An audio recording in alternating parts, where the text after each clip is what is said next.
Good afternoon to all of you.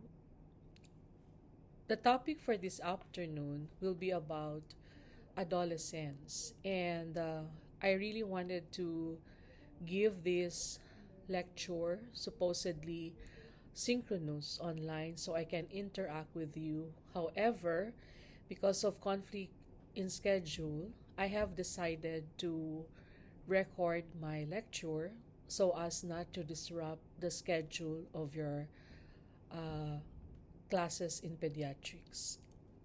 Now, adolescent medicine is a very interesting field, no? Because if you are going to go into this specialty after you are done with your general pediatrics residency, you are going to deal with adolescents. And you know already that this is a very special age group, no? They are not children anymore, but they also are not yet adults. So I'd like you to take a few minutes individually and maybe think back, no? Around 10 years ago when you were still adolescents. So what were the events or at what time did you have the feeling you were not a child anymore? And what made you feel that you were like an adult already? So, this is the coverage of my lecture for this afternoon. We will define what is adolescence, look at the stages of adolescence, and I am going to share with you the situation of the Filipino youth. What are the guidelines for an adolescent office visit? And what are the components of HEADS SF first interview and a comprehensive adolescent interview?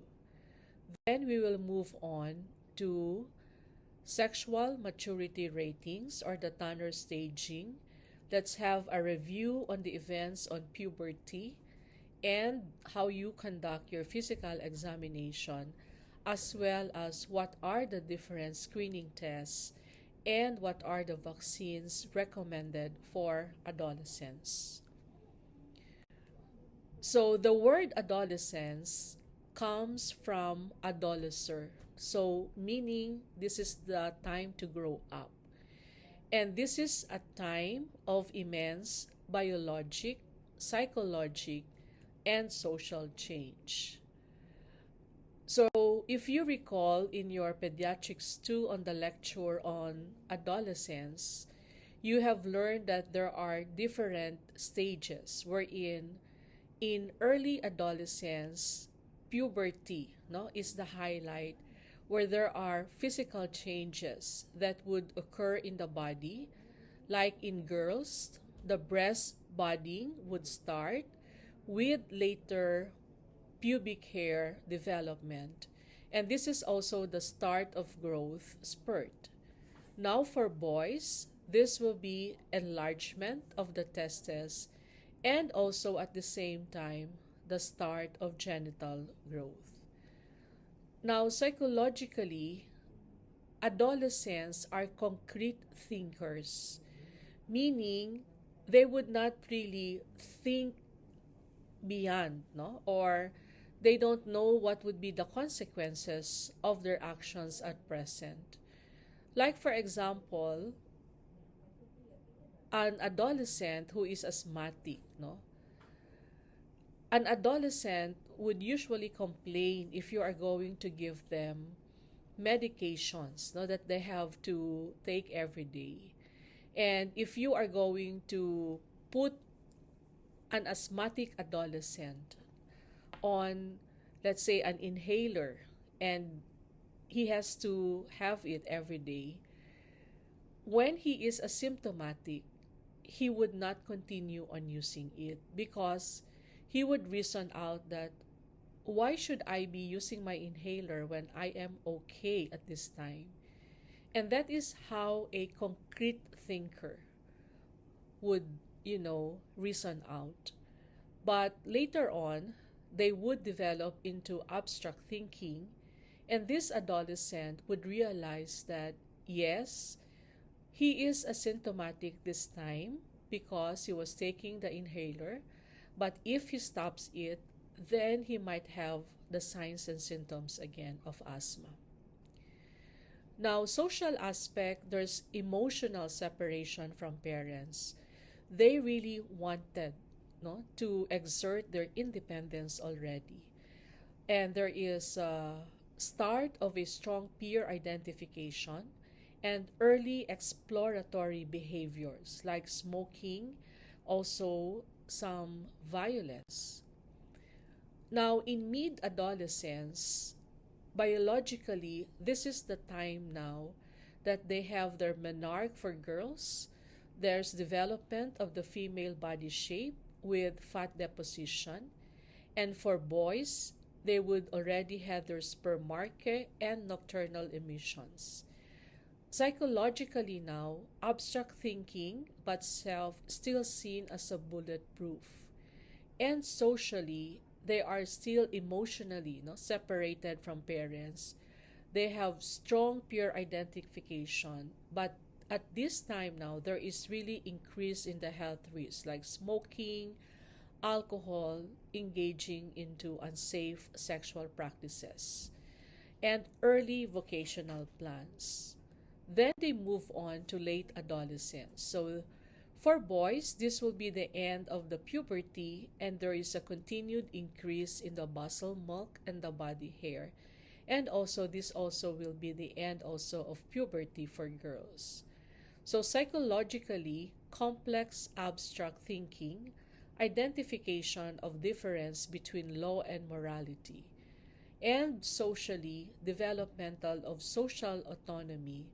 This is the time now that they are going to have some intimate relationships and the development of vocational capability and financial independence.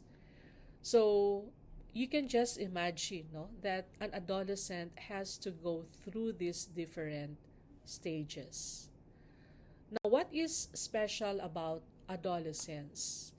So we have learned already that this is the time of rapid physical and psychological growth and development. No? And the hallmark, of course, is the start of puberty. This is also a time in which new capacities are developed, a time of changing social relationships, expectations, roles, and responsibilities. Now, let us try to look at terminology based on UNICEF and the WHO.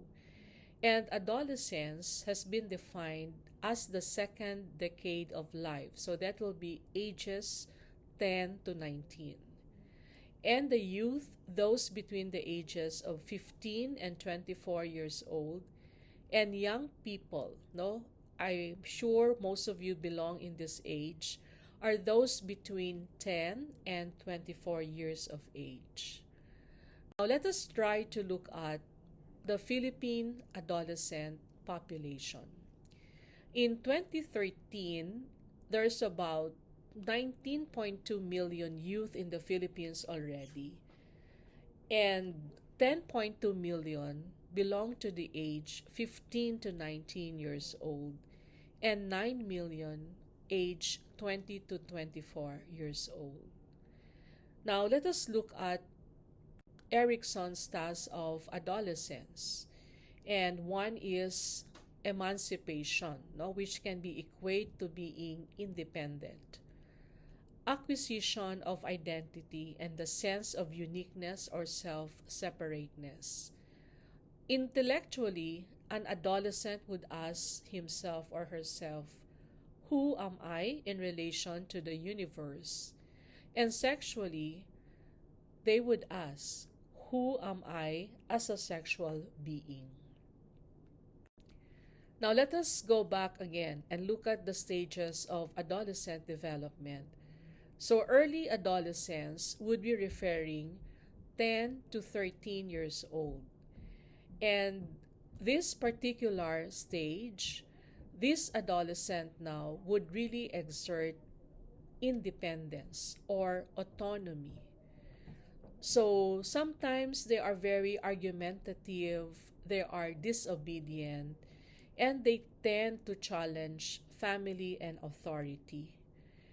So if you try to, converse with parents who have adolescents, this will be the time that they will ask you, Dok, ba't parang nagre-rebelde na yung anak ko ngayon? No? Before, they would do and follow everything what I say. No? But at this time, they would question, no? Why? No? Why should I have a curfew?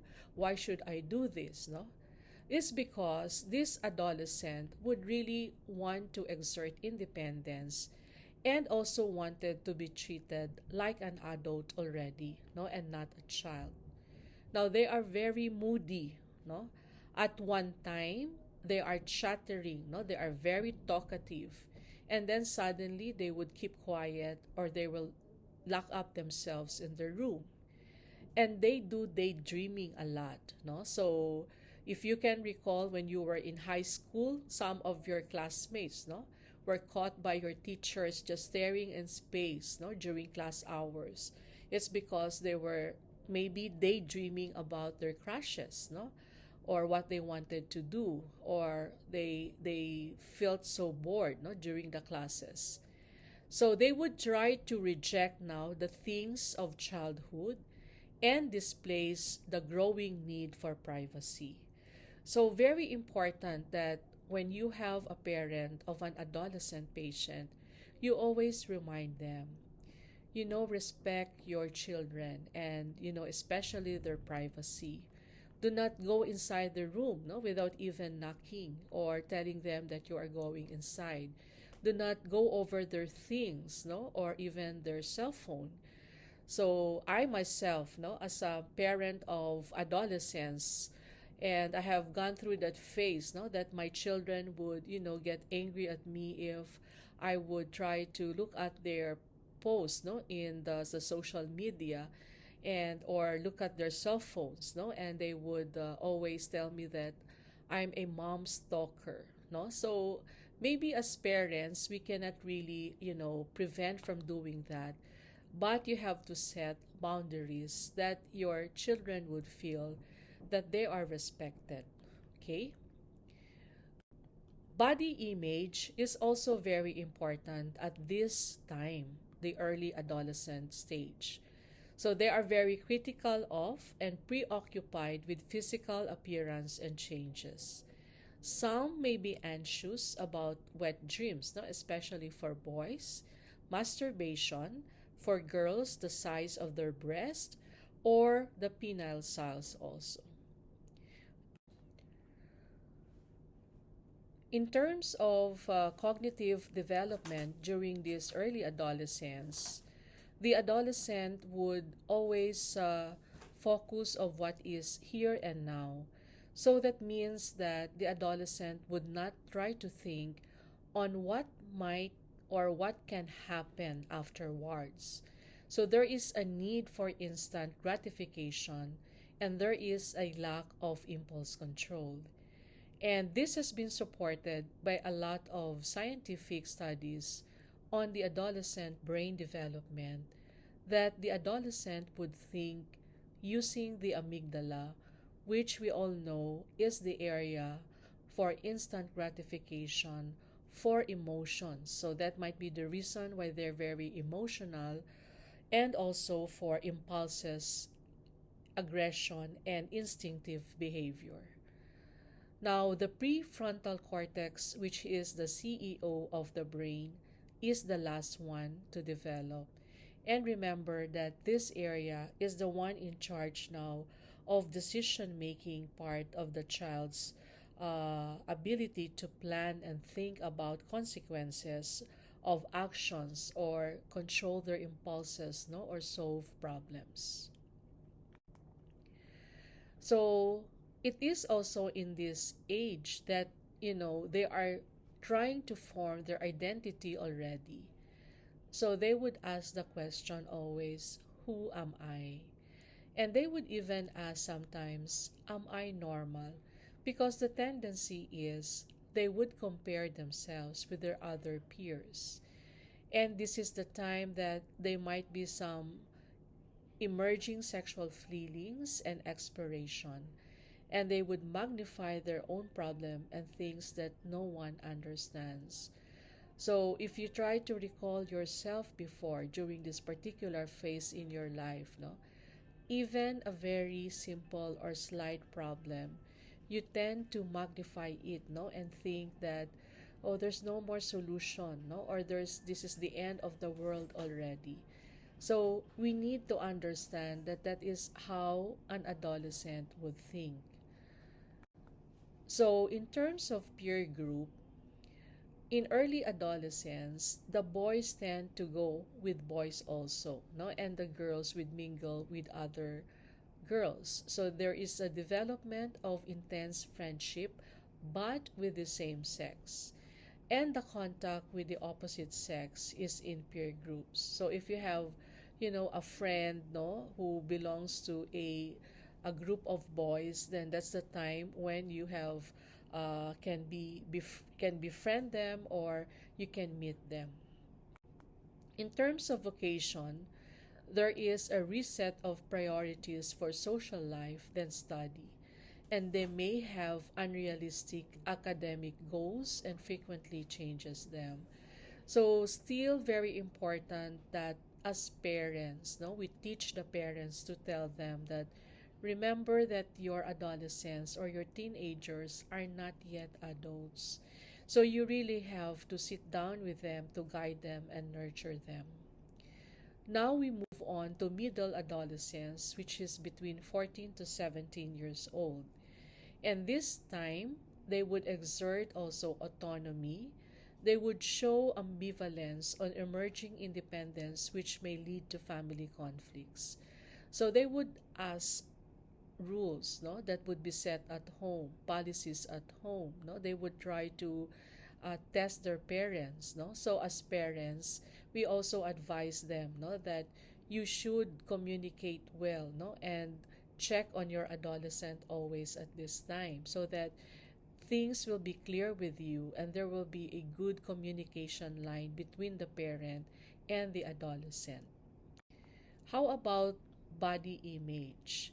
Now, this is the time when there is increased interest in making the body image more attractive and excessive physical activity alternating with lethargy. In cognitive development, there is now the emergence of formal operations that lead to effective planning. So you can say that or observe that they are more mature, no, in this particular phase in their lives, and they can understand better the consequences of behavior. But there is still a feeling of omnipotence and immortality. And this is a very important aspect to understand, no? Because if you are dealing with teenagers with chronic medical illnesses, you always have to make them understand that even if they are still young, if they are not going to take their medications, then there might be some problems that will be detrimental to their health, no? Or it's possible that they will die also. Identity development is also in this stage already. They would try to experiment on drugs, alcohol, sex, and there is increased intellectual ability and creativity. Now, how about the peer group? There is now formation of strong peer allegiances. But what we have to watch out for is that they are very susceptible to peer pressure. So this is the time when they go out with their friends, no? And even if you trust your adolescent son or daughter, but if the influence, no, of the friends is stronger, then they might do something that they're supposed not to do that they know is not right, no? So there is really a wisdom, no, in the saying that you have to know the friends also of your children, no, so you can know if you can trust them or you cannot trust them. So they are into fad behavior. There is emerging sexual drives which lead to exploration and ability to attract a partner.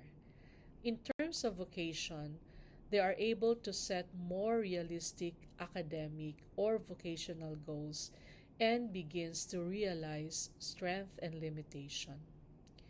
Now let's move to late adolescence, which is 18 to 21 years old. So in terms of autonomy now, no, they are college students. Some of them might be studying far away from home, so they are very independent, no, or some might be working already, and they would adopt an adult lifestyle. In terms of body image, they would be comfortable already, no, with their body image. Cognitive wise, there is emergence of your abstract reasoning. They are able to compromise as they are able to engage with their conscience and can delay their gratification. In terms of identity development, they would relate to family as adults. So, this is the time that they would reintegrate into the family and would try to spend more time with them compared to early and middle adolescence, where they would like to spend more with their friends. So, establish ethical and moral value system realizes their own limitations and mortality and establish sexual identity, and this time they are more capable of intimate relationships. Among peer group, they make decisions and maintains the values as they are less influenced now by their peers, no? Because they are more confident with their identity. They know who they are, they know what they want, no, so they can decide for their own already, and they are not influenced by fad or their peers. They relaxes to individuals more than peer groups, selects partner based on individual preference. Now, in vocation, they would now pursue the realistic academic vocational goals with training and actual employment. Now, I will be moving on to another topic, which will be about the Filipino youth. No, I think it's very important that you should know the Filipino adolescents. And there was a study which was done, the Young and Adult Fertility Study, wherein it has been done for several years, no? And it used a 10 instrumental survey instruments in different regions in the Philippines. And the sample size per region were around 1,000 respondents. So there were approximately a total sample size of 17,000.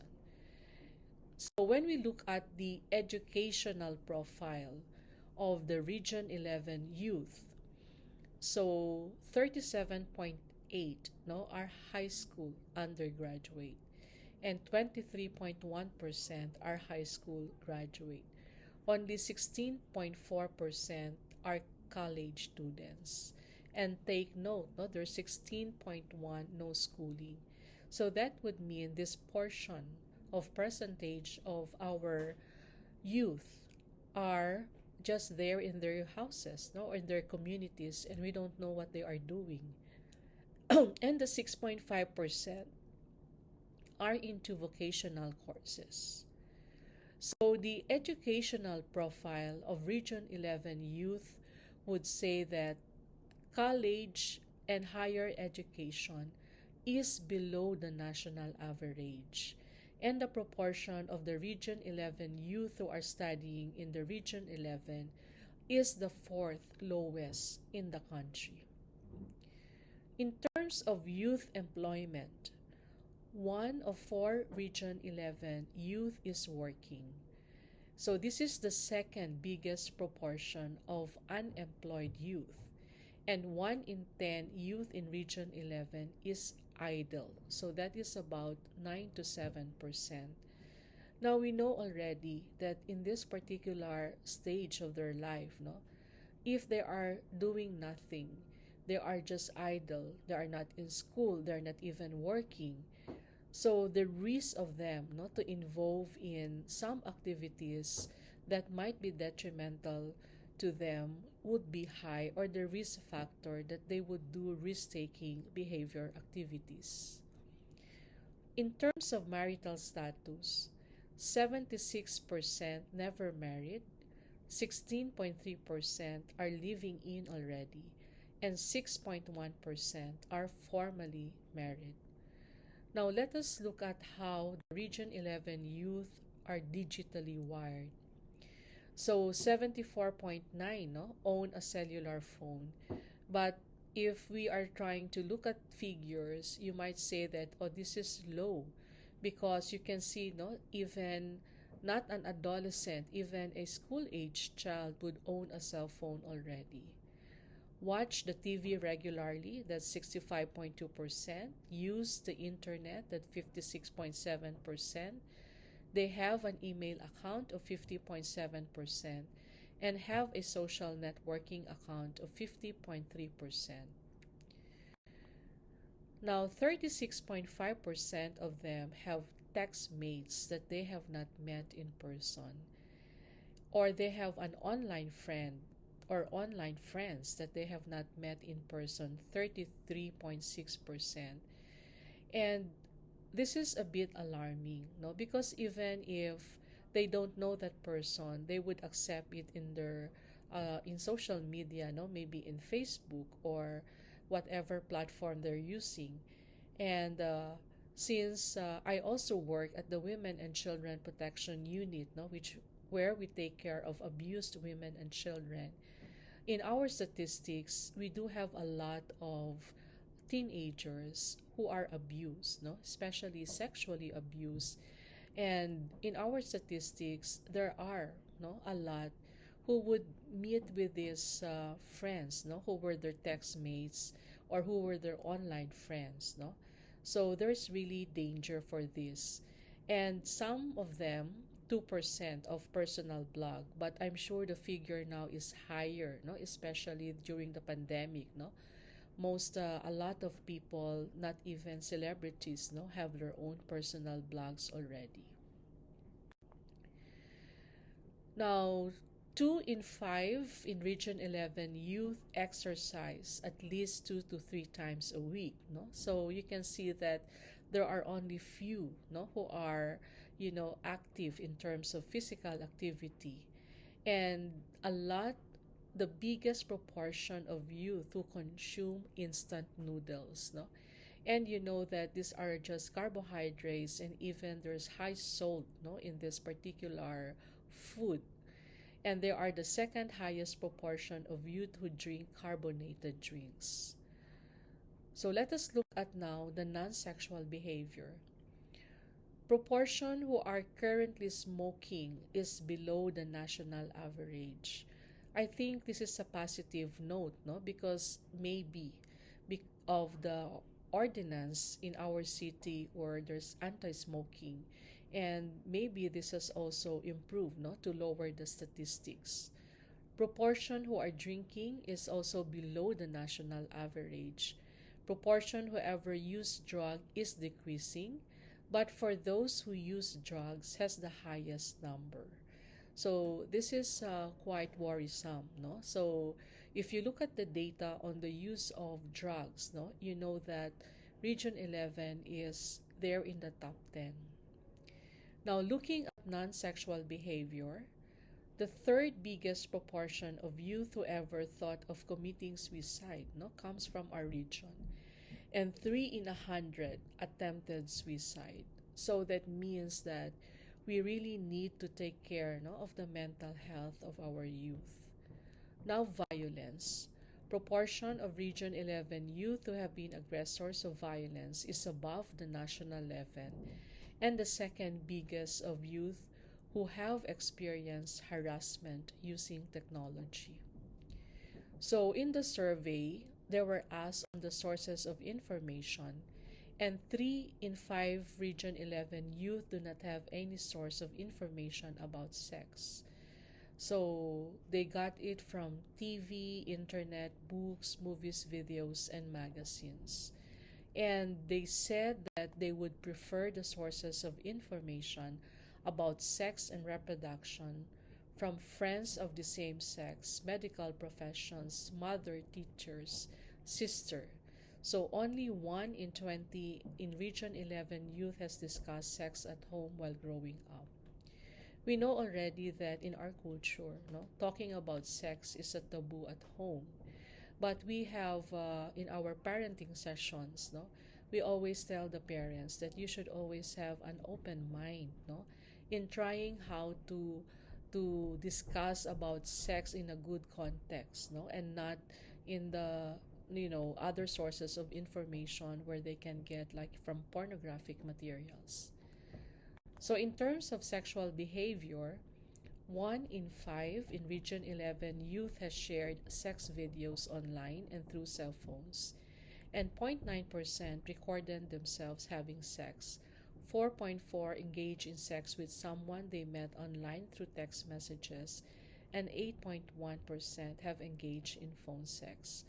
So earlier I mentioned to you already that at the Women and Children Protection Unit, we do have a lot of teenagers, no, who were sexually abused by their text mates, no, or their acquaintances or friends online, no. When they would first, for the first time, they call it eyeballing each other.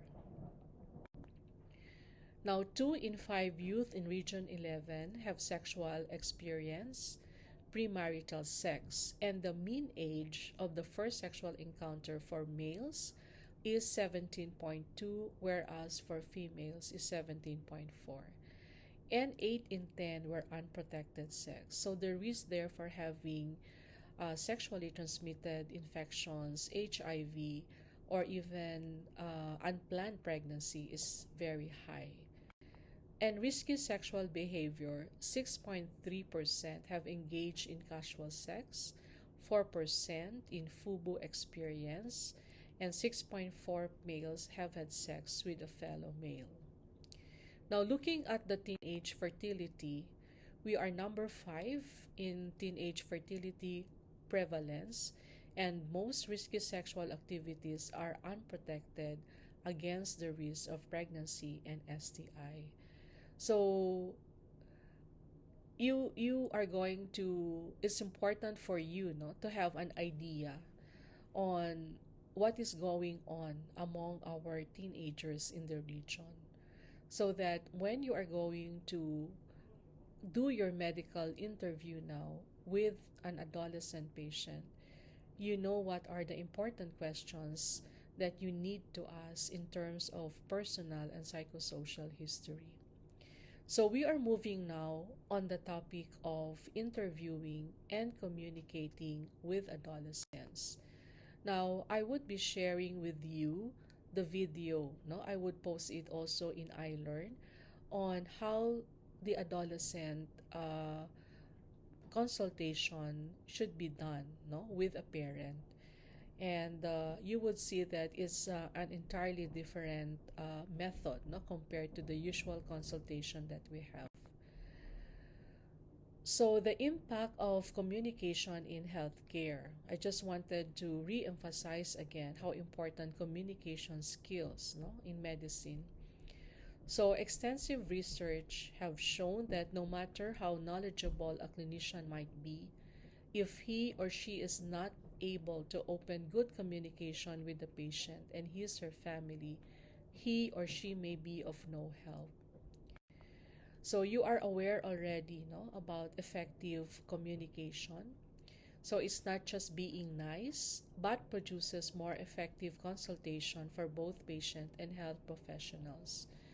So remember, it would improve accuracy, efficiency, supportiveness, the health outcomes of patients, the satisfaction for both patients and health professionals, and what is important is, of course, your therapeutic relationship between the patient and the doctor.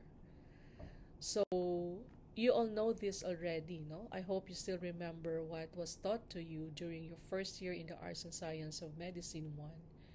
So communication skills need to be taught and learned. Content skills, no, what you say. So how are you going to ask questions? How are you going to give advices to your patient? Process skills, how you say it. Perceptual skills, what you are thinking and feeling. Now, how about communicating with adolescents? So these are the do's, no? You go through the chart referral note before seeing the patient. It's important that you have an idea already on what could be the reason why the patient was referred to you. And then you go to the waiting room, get your patient, no? Introduce yourself by hand. You know this already, no? At now, of course, we don't shake hands during the pandemic. And in the office, you present yourself and what you do. Now, very important is always to assure confidentiality and define the meaning of words. Let the patient tell his or her story without interruptions as much as possible. Ask the open-ended questions, no, in a non-threatening way. Have a conversation. Questions from general to more intimate topics. Have a professional attitude and always in a non-judgmental manner. Now, what are the don'ts? No, in my experience at the teen center, no, the adolescents, don't like if you are taking down notes when they are talking or you are getting your doing your interview with them. They are suspecting, no, they're very suspicious that you are writing all the information and you might share that information with their parents or other persons. So when you need to write down, you always explain to them and tell them what is that. So transmitting information to the network without permission, no, is a no-no. Don't use medical jargon, then yes and no questions, doing an inquiry, threatening or telling patient what to do. Trying to be a friend, adolescents, no, are looking to you as a professional and not a peer. But whenever the adolescent will disclose something to you very sensitive, no, information, do not be very emotional or you interact with it, no, they don't want you to be judgmental of what they have been doing. So when they are with the parents, you do your history taking general questions first. Now, do not try to get very intimate questions or questions that would put your adolescent in a hot seat, no? Then ensure confidentiality, and then you go through the program. How do we work, no? And who is the patient? uh, Often the times you need to understand who has the problem. Is it the patient, the adolescent, or is actually the parent, no, who is a warrior, no, very overprotective and very anxious of the adolescent. Now, when you are with the adolescent alone, so you have to know what was the reason for the consultation. Again, ensure your confidentiality and then use your screening tools. No, we have the acronym, the heads SSF, and them systems review. Always check their sleeping, eating habits, do your PE, and the conclusion on what to tell the parents. So this slide now will be about the guidelines for confidentiality. Now, we always discuss with the parent and the child about confidentiality, especially with the teenager when they are already being interviewed alone. And the only time that you can break the confidentiality is one, when your adolescent patient, has suicidal tendencies or there is an impending harm to the patient or to any other person.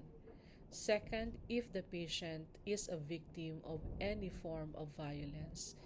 It can be physical violence, sexual, emotional, psychological, or bullying. And reaffirm confidentiality when alone with the adolescent.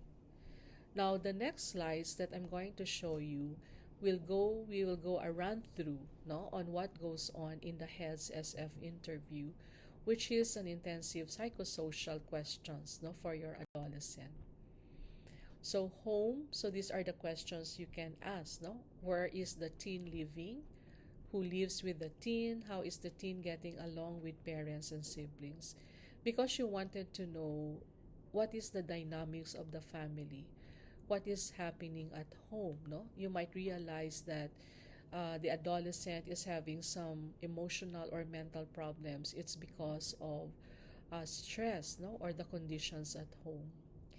Education, so you want to know if this adolescent is in school, what are his or her favorite subjects, how is he or she doing, and if the teen is out of school, you can ask about employment.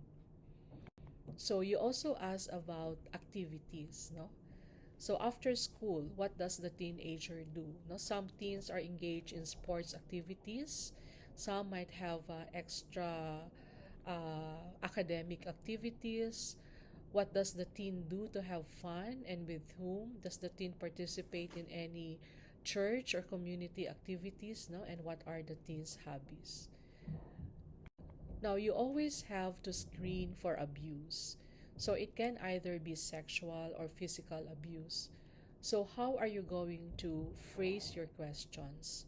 So you can ask, no, if she has a group of friends, she has a boyfriend or a girlfriend, and then your follow-up question will be, has somebody been hurting you physically or emotionally, no? Or somebody might be forcing you to do things that he or she does not like, or doing something to her his body that he or she is not comfortable. Now, in our experience, when you are going to use these screening questions, you are going to really pick up some cases of patients, no, who haven't disclosed to anybody that they were victims of violence. So this is another screening questions for violence, no, and the acronym is HITS. So these are the questions that you can ask, especially for those who have partners like boyfriends, girlfriends, no, or even for some who are living in already. Hurt you physically, insult or talk down to you, threaten you with physical harm, scream or curse at you. So any yes answer, no, to that question is already a red flag. And you have to process it. So, or you have to refer the patient, no, to somebody who can do some counseling. So don't just disregard it. We also ask questions about drugs, no? So you want to know if the friends of this adolescent, no, are into drugs, or what type of drugs are they using. At the same time, you also use tobacco use, no, or have they ever tried smoking. You will learn that some are doing it only for experimentation, no, and they won't do it again. So, how do we approach to the sensitive questions? Of course, you cannot ask directly, no? Do you take drugs? They would definitely answer you no, no, even if they have been experimenting on it. So, the way to do it is to rephrase your question in a less invasive manner.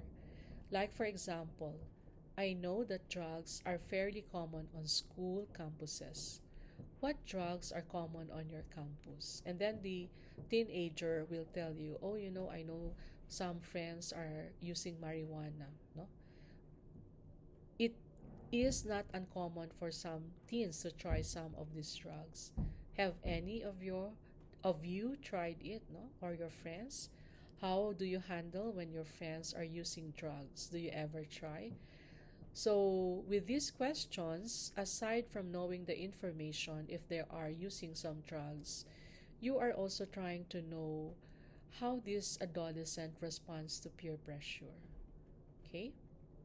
Now, diet, no? Do not forget to ask about diet. So, check the weight of your patient. Is your patient overweight, or your patient is underweight, no, or obese already? So check also the eating habits of the adolescent. We know already, especially for girls, no, weight is really a very big issue for them. So they would worry about their weight, and they try dieting. And some would be, very unhealthy, no, that you need to sit down with them, no, and discuss to them the importance of eating the proper food. Safety issues also, no, you always have to ask them when they are driving or when they are in the car, are they using seat belts? When they are driving motorcycles, bicycles, are they using helmets? And sports safety measures, hazardous activities, or drinking while intoxicated. Now the last one is very important, no, because we do have a lot of the teenagers who are involved in vehicular accidents because the driver had taken some alcohol. Then another very sensitive topic will be sexuality. So you have to ask, is the teen dating? What are the degree and types of sexual experience? Is the teen involved with another individual in a sexual relationship? Now, do not always have the impression that if you're talking to a male adolescent, the partner is a female, no? Or if it's a female, it's a male, no? You have to be very sure. So you can politely ask, no, is your partner, let's say, a male or a female? And they will tell you, no? They are very open about that. So the approach is, are you going out with anyone right now? As you know, there are many teens who are sexually active, and there are also many teens who have chosen not to have sexual relationship. How have you handled this part of your relationship? Okay? Another area will be the mental health of our teenagers. So very important that we have to check on them, no? Especially during this pandemic. There's an increase in the numbers, no, of our adolescents who are having depression, no? Sino ba naman ang hindi ma-depress, 'di ba? It's almost 2 years now that they are there in their homes. Supposedly this would be the best times of their lives, no? Can you imagine those who are in senior high, no? This is only 2 years, no? They started their first year in senior high online.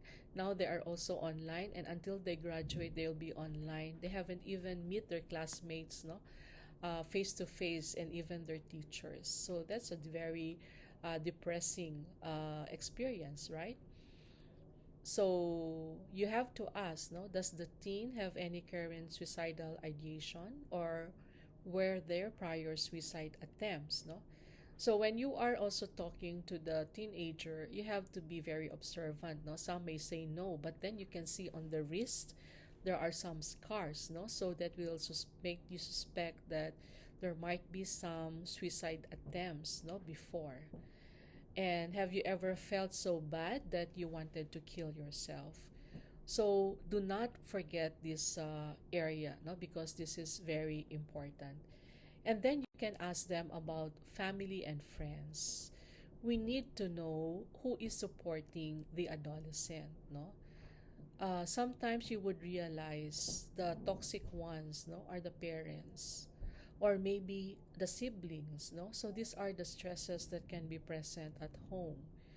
And remember that the home is supposedly a haven, no, where everybody would feel loved and accepted. But if there are some difficult things or experiences that's happening at home, then you have to help this adolescent. Okay, image. So I have mentioned this already. Height and weight perceptions, body musculature, physique, and appearance. And of course, recreation, no? So what are the other activities, no, of these adolescents? And they said it's really very important to check on spirituality and connectedness. So as if this adolescent, no, has been going to church, or what are the personal spirituality and practices. The importance of this is they said that those who have good foundation, no, in terms of spirituality are the ones, no, who can cope up whenever they are depressed, or maybe they have a lot of issues or problems that they are facing at this particular age. Now, after doing your HEADS SF interview, you have to assess the degree of risk. So, no risk if they are not engaged in any of the risk behavior. The family, school, social functioning are stable, positive, and presence of a number of protective factors. Low risk when they would engage in safe experimentation. Risk taking is sporadic, recreational, experimental, protective factors outweigh risk behavior. Like, for example, the adolescent disclosed to you, doctor, I tried smoking, no? Because my friends, pressured me to try it also. So what happened, you asked? and the adolescent tell you, "Oh, I don't like it, no, because I don't like the smell, I don't like the taste of it, so I stop it." So you know that this adolescent only wants to experiment on smoking. Moderate risk, they are engaged in behaviors with harmful consequences, such as impairment of positive functioning and developmental tasks. The presence of social, environmental risk factors, family problems, peer group influences, and other risk factors, no? The presence of protective factors. So sometimes they will tell you that, oh, there was time when I had 2 bottles of beer and I was the driver, no? So you know that uh, you would tell them that, do you know that that's very risky, not only for you, no, but as well as your friends who were the passengers in that particular car, no? Then high risk, if there is really major disruption or risk to health, safety, or life, persistent or escalating harmful behaviors, persistent or negative consequences, the presence of major risk factors, and few protective factors. So, this is the end of the first part of the lecture. So, you can just save your questions, and when we are going to have an online session, then you can ask the questions. So I am moving now on the second part of the lecture, which deals more on physical examination. So you have learned already in second year that puberty, no, is the time when there are a lot of physical changes, especially the appearance of the secondary sexual characteristics in the body. So each adolescent will pass through this phase, no, differently. Some may have passed through this phase smoothly, others would have a lot of embarrassing experiences, no, or very feeling very awkward at the time. And so you have to understand on what's going on. Okay, so this slide would show us that the hypothalamus is the one that releases our gonadotrophin releasing hormones, no?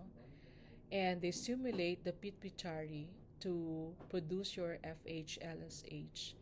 And then the gonarche.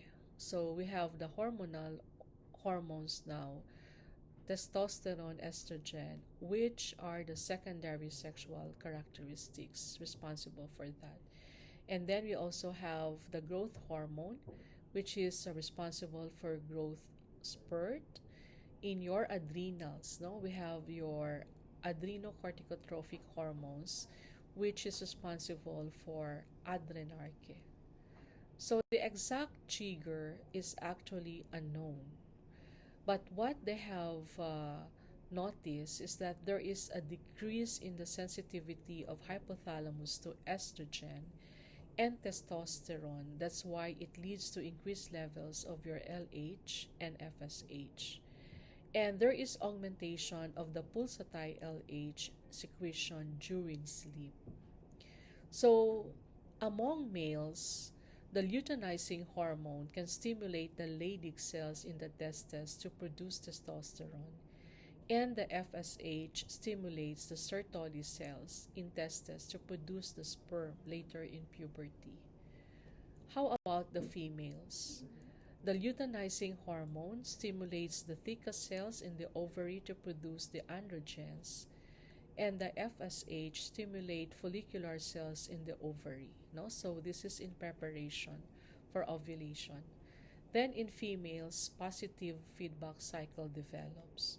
So the increased estrogen can causes the burst of your gonadotrophic hormone, releasing hormone, which causes your LH surge. So in the adrenals, no, we have androgens, and they are the one causing the adrenarche. It has been noted also that insulin secretion increases, no, 30% during puberty, and also the growth hormone and your somatomedin C levels also rise during puberty. Now, in our physical examination, it's expected then you have to do your Tanner staging, or what you referred as the sexual maturity ratings, no? So you are familiar with this, no? So in females, we look at the breast development from stage Tanner stage 1 to Tanner stage 5, and for also the distribution of the pubic hair. So these are the five stages of the breast development in females. No, we have prepubertal. So this is your SMR1. Now breast budding appears at SMR2, and SMR3, you have already enlargement of the breast, protrusion of the papilla, but there's still no contour separation. SMR4 is enlargement of the breast and the protrusion of the areola and papilla, and you have there your secondary mount already. An SMR5 is an adult breast already.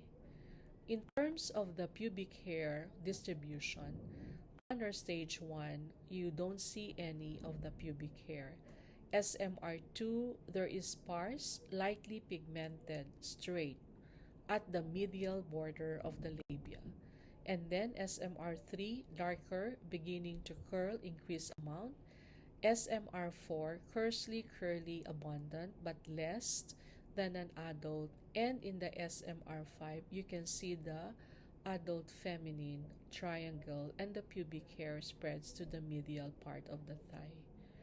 Now look at this slide. No? So this can explain all the physical changes that happens during puberty in a female. So females usually height increases first, no? And then you can have your breast development. And then during breast Tanner stage 4 and 5, no, you can have your menarche already. And then also you have pubic hair distribution between Tanner stage 4 and 5 also. So puberty begins with breast budding in girls. So that is the first physical change that happens. Now what is the sequence, no? Thelarche first, meaning the breast development. Adrenarche, that's the appearance of their pubic hair.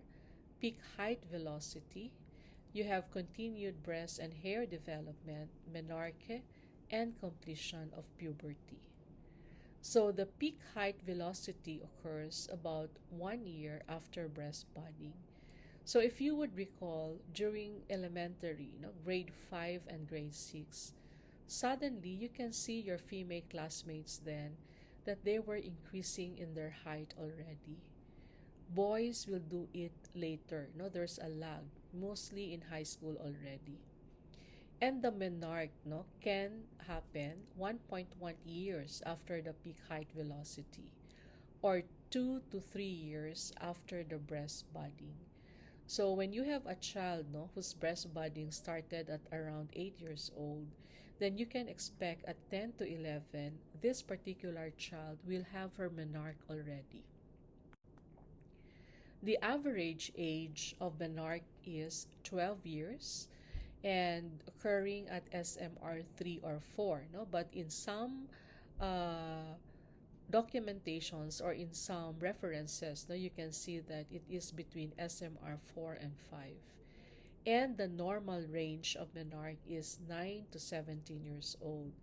So if the child had her menstruation so early at around 8, you have to investigate what's happening. And if also the menstruation happened very late already, you also have to investigate on what is happening to your patient. How about in males? So these are the Tanner stages in males, no? So you also have the increase in the size of the testicles, and also in increase in the length of the penis, and also the distribution of the pubic hair. So SMR1 is pre-adolescent.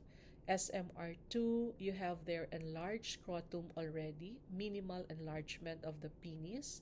You have scanty, long, slightly pigmented pubic hair. SMR3, darker, starting to curl, the penis lengthen, larger testes. SMR4, curves curly, glands and breath increase in size, larger scrotum. SMR5 is adult distribution, so the spread to the medial surface of the thighs, adult size. So looking at the physical development, no, for boys, no, you can see that the first change that happens is the increase in their size of the testicles, no. Then they also have their height spurt, then genital size increases, and also the appearance of the pubic hair. So look at this slide if you are going to compare now from the girls to the boys. Look at the height spurt, no? It's early for the girls as compared to the boys. So complete sexual maturity for boys is between 17 to 18 years old. So this is the sequence of pubertal events: testicular enlargement, adrenarche or appearance of the pubic hair, continued testicular penile enlargement, peak height velocity, and peak weight velocity. Ejaculation occurs at SMR3, voice changes occurs at SMR3 and 4, and fertility is established at SMR4.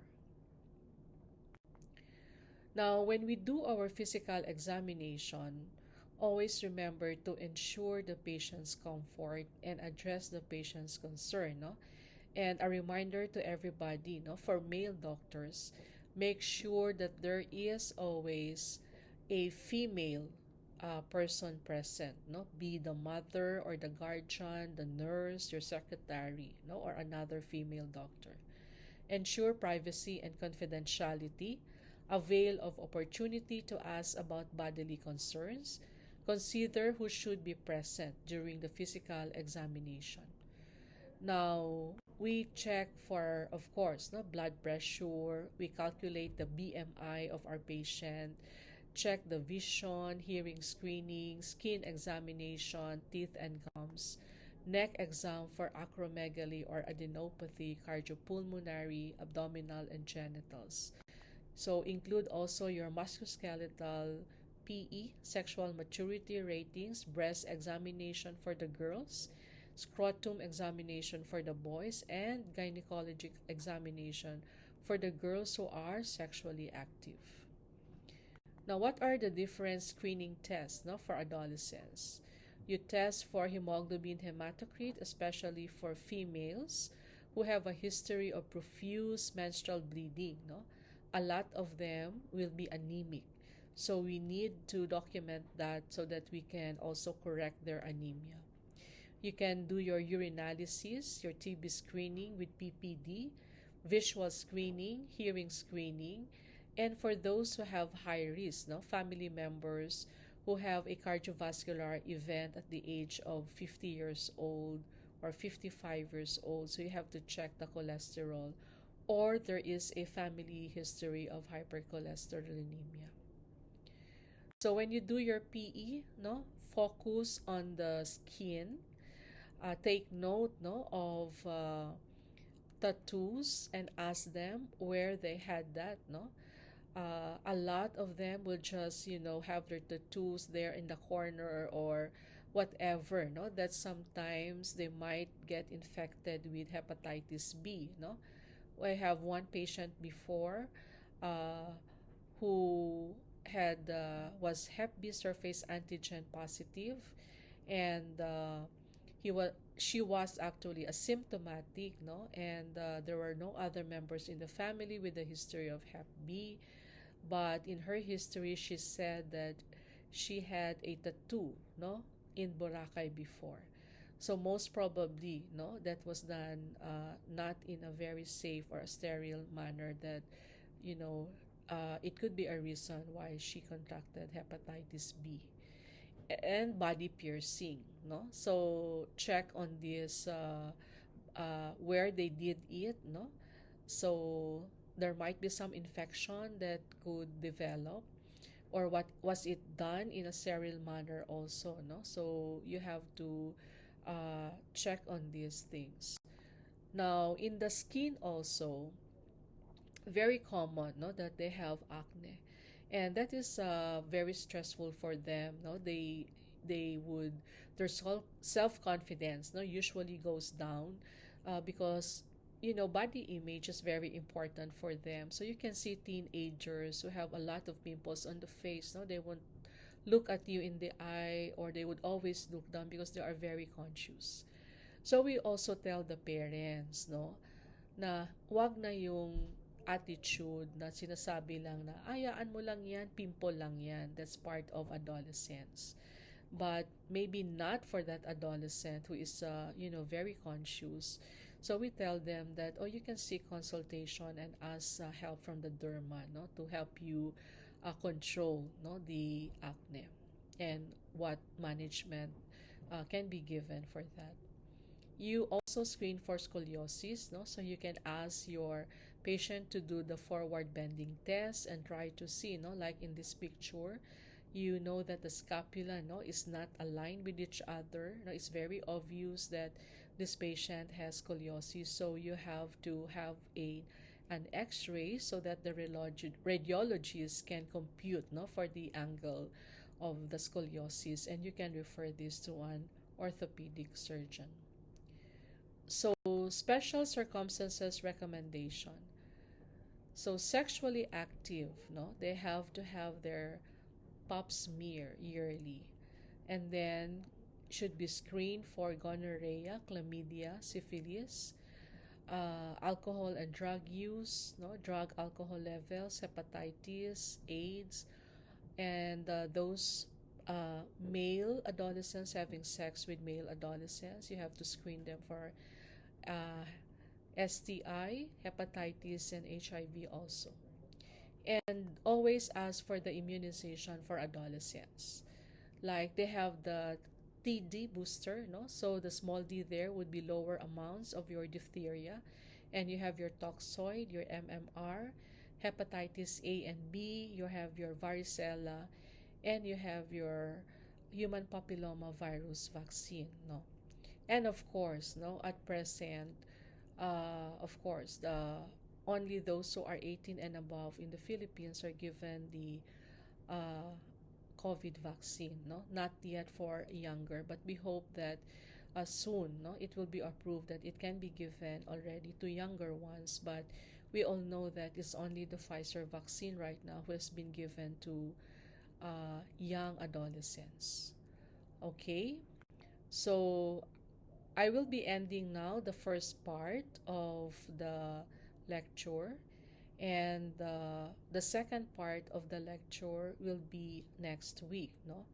So hopefully I would be able to see you already online, no? We'll have a synchronous activity, and if ever you're going to have any questions, then you can post that questions when we will see each other online. Thank you and have a nice afternoon and continue to stay safe.